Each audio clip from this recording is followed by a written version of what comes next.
One museum I remember being particularly impressed by was the Victoria and Albert Museum in London.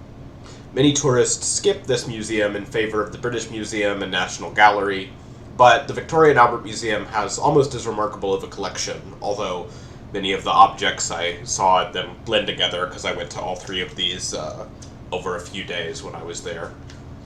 But in the Victoria and Albert Museum, there's one particular object I want to talk about that I remember most strongly.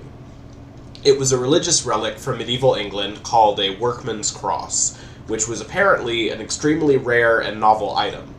Unfortunately, I don't have a photo of it and have not been able to find one online no matter how much I search, but I can describe what it looked like. What makes a workman's cross different from a normal cross? Well, I haven't seen the object in almost a decade, but I'll describe it to the best of my memory. It was a cross with the crucified Jesus on it. He was crying, looking very pained. This itself makes it remarkable, as a lot of these old Catholic icons and objects from England were thrown out, if not outright destroyed, during the Protestant Reformation. But this cross in particular was quite a strange specimen even among these. It was like no other crucifix I've seen. This is because the Christ in it was being tormented by various farming tools. That is, his arm was being sawed by a saw, his foot was being crushed by a plow, his side was being pierced by a scythe, and stuff like this. Several of those gardening tools looked anachronistic for the ancient time of the crucifixion, and apparently depicted, in fact. But they looked exactly like what a farmer in medieval England would have used in his day-to-day life. So what was this strange cross intending to convey? Well, the plaque explained that this workman's cross was a very rare example of its kind. It seemed to have been made for a peasant used to working in the fields. And the purpose of the cross seemed to have been to convey a very simple message. Don't work on the Sabbath. When you're picking up that plow to work on Sunday, you're hurting Jesus with it. That was basically what it was trying to get across by showing all those farm implements piercing Jesus on the cross. A very simple way to convey an abstract concept for a peasant who, in all likelihood, wouldn't have even been able to read. We can imagine the peasant who saw it was in church that day and maybe starting to lose his patience and starting to think about what he'd be doing on his land, if he could be out of church when he should have been in a more religious state of mind. And this cross was a particularly non-subtle way of reminding him. This object has a great physical example of something that can be hard to get our head around. The idea of taking a day off back then had to be enforced. And doesn't that seem strange? Shouldn't we naturally want to be idle and be forced to work instead? Well, it does make a little more sense if we think about being a medieval peasant. This was a time when a bad harvest could be the difference between life and death. It was a time when the slim margins of a crop being bountiful or not could mean the difference between one of your children starving or not. You know, there weren't huge supermarkets to buy stuff from back then, and even if there were other markets or traders to buy stuff from, it wasn't as reliable, and they had a lot less money to spend. So, in that scenario, who wouldn't want to work a bit more here and there to ensure that you could be stable later on and have kind of a nest egg in case of hard times when freezes or unexpected weather ruin some crops? And hey, if you have extra crops to spare, that's a good way you can make some extra money on the side. So it certainly makes sense why we might not want to take a Sabbath day in these particular historical circumstances of being a medieval peasant, and thus why we'd need to be reminded with that workman's cross. But with this in mind, we might wonder what the purpose of instituting a Sabbath was in the first place. What could be wrong about having a bigger safety net, like I talked about, or serving the community in some way or other, even in your leisure time? But yet it was one of the 10 Commandments up there with "Thou shalt not kill." You shouldn't work on the Sabbath day. So clearly it was important. Well, if you read the Old Testament, you get the impression that most of the Mosaic laws were set down in order to create a stable society in some way or other, but some of the details were probably hard to convince people of. For example, maybe there was a lot of disease being transmitted by eating pork, but trying to explain the ways disease spread was too hard, so it was decided that Jehovah says don't eat pork would be the best way to set down some ground rules for a society and just make people fear doing it instead of explaining why. And in a way, it was a primitive form of a constitution. A constitution's precisely the basic things we agree on before anything else. In a sense, it can never be justified. It just has to be accepted as a matter of agreement. And Jehovah will be angry if we don't is a good way of getting people on board who might disagree or put up a fuss. Of course, many laws in the Old Testament are barbaric and or absurd today. There are laws that endorse slavery. There are laws endorsing capital punishment for minor offenses, like cursing one's parents in Leviticus 29, or practicing forms of divination in Leviticus 20:27, or two males having sex with each other in Leviticus 20:13. There's a lot of sexual puritanism on some levels, like prohibiting prostitution in Deuteronomy 23:17, and sexual cruelty in others, like requiring a man who rapes a woman to marry his victim in Deuteronomy 22:28. Of course, we must ask, in comparison to what? Because you'd be hard-pressed to find any Iron Age legal code that would live up to our modern standards. And in fact, by those standards, many laws in the Old Testament appear downright modern. Many are just clearly pragmatically useful, like not being allowed to leave pits open so animals don't fall in them in Exodus 21:33, or being required to make a parapet at the edge of a roof when building a house so that nobody falls off and gets injured during construction. Yes, that's really a law in the Bible. Look it up, it's in Deuteronomy 22:8. And some of the laws clearly reflect humane values that influence us to this day, and here's a list of some of them. Leave aside some food for travelers and the poor, in Leviticus 19:10. Treat everyone fairly and with the same legal standards, whether they're citizens or strangers, or rich or poor, in Deuteronomy 1:16. Government officials should be impartial and should not take bribes, in Deuteronomy 16:18. If someone injures someone else, he must pay for the injured party's medical expenses, in Exodus 21:18. Don't muzzle animals, let them eat the crops of the field, in Deuteronomy 25:4. Don't gossip about other people, in Leviticus 19:16. Of course, this doesn't get into the hermeneutic problem of interpreting these laws based on a mindset that's locked in the present, even. One example that's commonly given is about homosexual relationships.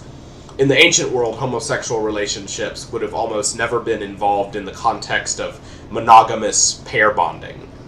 Most men who had sex with men in the ancient world that the Bible was written during would have been doing so as a kind of indulgent, hedonistic sexual pastime. It would be understood much more like visiting a prostitute. And I personally don't think that even visiting a prostitute is a morally bad thing if the industry is well regulated enough, personally, but that's besides the point. I only mention it as a matter of how different the world was back then and how we can have trouble interpreting the real spirit behind these laws when we look at it only with modern eyes. And this idea is nothing new. It's what St. Paul essentially got at with the plea that we follow the spirit of the law and not the letter of the law in 2 Corinthians 3:6. And that was only a few centuries after the original Torah was written. Imagine how different the world of today is to those laws. But of course, sometimes it can be hard to tease apart the letter of the law from its spirit. For example, a dietary restriction might seem arbitrary and silly today, but only because we weren't in a culture where eating pork may have been spreading some disease. When we only have the law left as kind of evidence, it can be hard to piece together what the spirit behind it might have been and what kind of hidden benefits it may have offered. Which brings me to the idea of a Sabbath, one day set aside in a week where no one is allowed to work. This was no light thing in the Mosaic law. Working on the Sabbath was punishable by death in Exodus 31:14. This was one of those laws which was quickly written off as being a piece of outdated superstition. But here, I aim to make the case that the institution of something like a Sabbath is actually possibly essential to the well-being of a society. As a framework to answer this question, let's look at an example of a society with nothing like a Sabbath.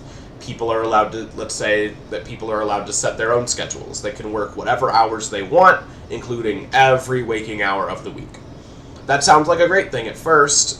You can choose your own schedule. But let's think through the consequences of a society with no barriers to work opportunities.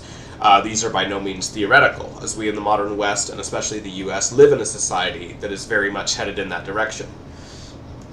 The thing is, when people are free to work literally any and every time possible, even if they're not, most people wouldn't be working 7 days a week or on, even maybe on Sunday, but if you're literally allowed to work any day and any time possible, there's no reason for a company to not be open 24 hours, 7 days a week, 365 days a year. It would hurt profits not to, as some other company will step in that never closes. And they'll quickly put the company that does close out of business with that level of convenience. So in order to fill all those weird hours, employees and companies work together to optimize their schedules to a bizarre, lopsided allotment of hours, maybe split between 2 or 3 jobs, and that's how more and more people are living today. Increasingly, it becomes impossible to even keep this schedule consistent because there's more variability in the way someone can be of use and productive at work than ever before. But also more ability to respond to and predict that variability and optimize the schedules of workers around it. So increasingly, the model is that you're enslaved to some app on your phone that lets you know what work is available on the day before or even the same day in the morning, which is infinitely variable and you never know. So you have to keep your schedule free to possibly be shaken up by work. And that makes you basically always have to pay attention to your phone. You never really have any time off. You're always on call, ready to fit into whatever random optimized bit of time they have you doing some arcane task to serve the god called productivity. And this is already monstrous beyond belief. We're robbed of any regular rhythm or cycle to our lives. We don't have any common cycles to live according to. Certainly, we can't hope to align ourselves to the rhythmic passing of day and night anymore, as we're constantly forced to work weird schedules for companies that are operating 24/7, 365. But even things like establishing regular times to see our friends and family are increasingly difficult, because everyone works on some weird schedule of their own, and there's no regularity in how we live according to time anymore. We've arrived at this strange contradiction. We're able to choose all our working time to a degree we never have before, but it's made us more enslaved than ever because we're cut off from everyone around us and basically have to live our life on the dictates of company time entirely. And this doesn't even tackle the worst part of it, which is the pernicious way all of this interacts with wealth inequality and all the social and political stratification that this gives rise to. In the US especially, but increasingly in other societies as well, we live in an age of extreme wealth inequality. I forget the exact figures, but I've heard that in the 50s in the US, the average CEO made some 40 times as much as a blue-collar worker at his company, and now it's in the order of at least 400 times as much. But there's a problem about all this that people have a hard time getting their heads around. Whenever we hear about that wealth inequality, we have this image deep in our primate brain of some fat cat CEO who sits around smoking cigars all day while the employees work their asses off. And that very much was the pattern in the early 20th century, because being richer usually meant you had more leisure time, as that was the real point of being rich. But the truth is that this populist image isn't really very true anymore, because most of the richest people in society today work insanely hard. These are the people who've succeeded the most at optimizing their entire lives around hustle. Sure, they have their own leisure. They go to exorbitant golf courses that rob us of obscene amounts of wild nature that could otherwise be beautiful communal spaces, for example. But as a general rule, people who are the top 1% in society are people who've most effectively figured out how to succeed and put in the work to do that. In other words, it's a meritocracy working precisely as intended, because there's a big gap in merit. That's the point that's often ignored. We have a massive wealth gap, but that's because we also have a massive merit gap. Not only do the top 1% have much more money, they have much more of an ability to bring value to any company. There's a gap in the amount of money they make, but that reflects a difference in the amount of worth in their work. And that's precisely because there's no restrictions in how much they can turn their whole lives into work. To win in this society, one has to give up any idea of work-life balance.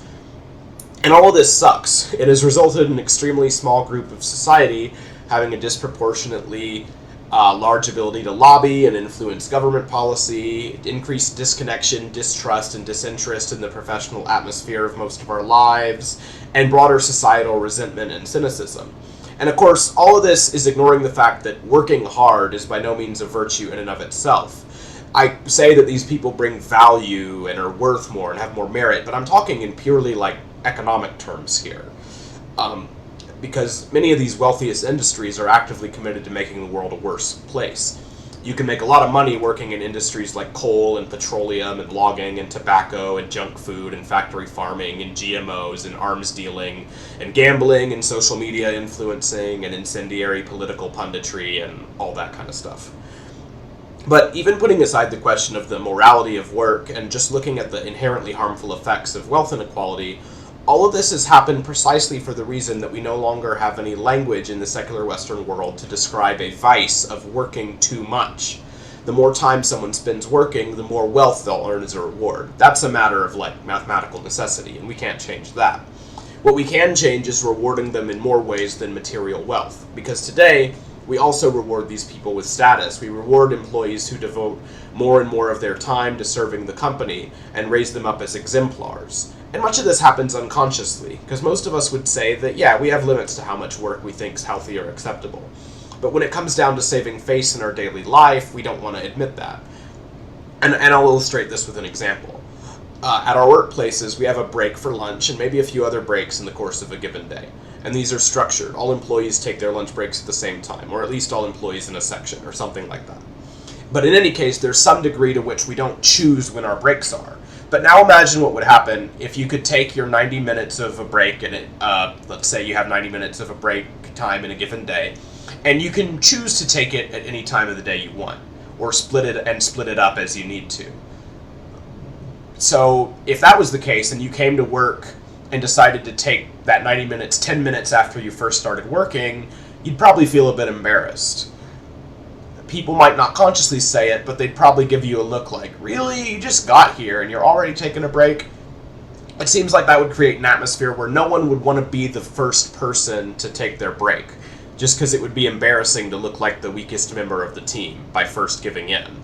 And it would contribute to much less of a feeling of camaraderie and kinship at work too, as you'd be much less likely to have an opportunity to strike up conversations and get to know your coworkers, since everyone would be taking breaks on their own schedule, or even a lot of them would just choose to work through lunch for the extra cash and not take a break at all. And then, they'd look like the better employees. And that's why it's actually a relief that taking a break at work is mandated in a way and set up against your will, basically. It saves you from having to look lazy in comparison to others who would still be working. Now, what would something like this look like at a societal level? Probably something like a Sabbath day. And I think that it's no surprise that most European countries have a lot more places closed on Sundays, even if they're by and large less religious than the US on a whole. Because the labor culture there is comparatively less endlessly driven by hustle and propaganda of constant improvement and accumulation and all that shit. And they realized, the people who fought for labor rights in Europe, that the Sabbath offered a perfect opportunity of that, religious origin or not. So, as someone like me who thinks that monotheism and supremacy narratives in religion, like the Abrahamic religions have, are inherently harmful and undesirable, it's incumbent on us to find ways to replicate everything good we get from them in a non-Abrahamic framework. And one of those very good things is the idea of a Sabbath. I suggest that, intentionally or not, a day where it was just not just a norm not to work, but where you are actually forced not to work, put a limit on how much wealth inequality there could be in a society. Because no company could fuck others over by allowing people to work when everyone else was resting. And as a result of that, society had rituals of common worship, ceremony, leisure. People were kind of more on the same schedule and living in the same time with each other. You wouldn't have to double check everyone's schedule in advance to see if they were working that day or not. You could just casually visit a friend because of course they wouldn't be working. It was the Sabbath.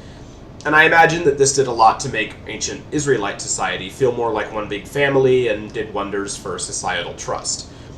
And sure, we can advocate for policies like wealth caps and progressive taxation and so on to curb the excesses of wealth inequality.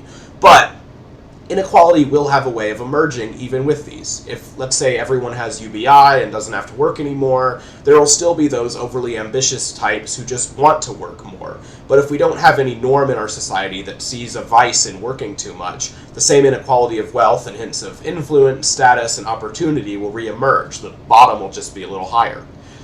So I argue that we need something like a Sabbath to once again make it incumbent on us to see not working too much as a virtue in and of itself. Japan is a country which has a lot of problems with this sort of work culture, but one thing which is a norm in their schools and many workplaces that I think is quite good is a carved out time for cleaning, basically. It's a common sight at Japanese schools from elementary through high school where students are responsible for cleaning their own classrooms. Usually it runs like this. There's 20 minutes or so that are set up on a timer. And during that 20 minutes, the class does as much cleaning as they can together. And when that 20 minutes is over, they just have to stop. No matter how much they did or is still left over, just stop. Okay, we're done. We're going to accept that it's not all the way finished, but we did as much as we can, and we'll do more tomorrow as much as we can then. And you'd be surprised how much gets done when you're truly focused and dedicated for that short burst without the attachment to getting everything totally clean. In fact, there's usually time left over before the 20 minutes are over, because somehow they maintain a remarkable cleanliness without ever being attached to the goal of being purposely perfectly clean. And this practice has some remarkable parallels to life of like a Zen monastery, where everything is done according to these preordained chunks of time, and when the bell rings, you're just forced to find a stopping place and accept the imperfect nature of whatever your work has been. And this is something that the modern world needs a lot more of, I think.